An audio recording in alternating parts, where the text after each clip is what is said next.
For orientation, we are standing to the south of the Ebersberg of Hill 420, and we are looking south towards Hill 401 across the saddle that runs between 420 and 401. And this, I believe, was the area that Gulf Company was trying to defend.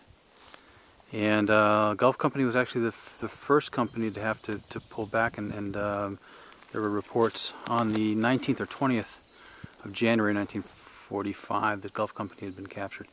But you see here the terrain here, and out back behind those trees across the open field here, the terrain is much less sloping than it is other areas. So you can see here at Gulf Company, the terrain favored the defender less than the terrain in other areas. And we'll walk over here and show you what they had at their backs.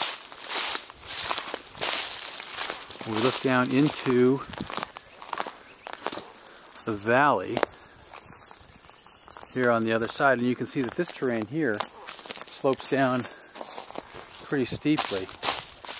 So if you were trying to attack up this, it'd be, pretty stiff going.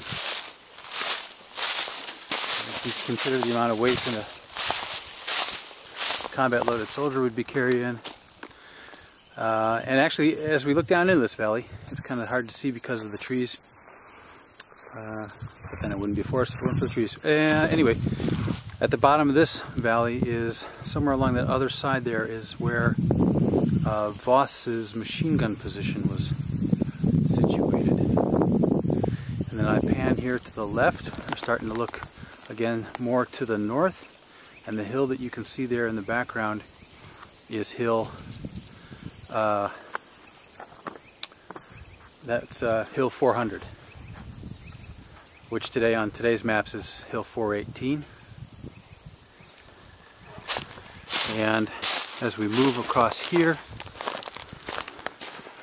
where we're going to be going next is down the trail here to our front, down into the saddle between Hill 420 and Hill 400. So we'll continue on down into that saddle, and I'll take some video for you when we're down there. Here's another look down into the valley, and you can see how steep the sides here are. And that valley, by the way, would also have been the valley that the rest of the 157th, or portions of the 157th, tried to come up in order to relieve 3rd Battalion, and it's the other two companies that were attached to it, or up here on the hill with it. So you can see the kind of terrain that they were dealing with. Alright, and we're going to head down to the saddle, and I'll show you some more down there.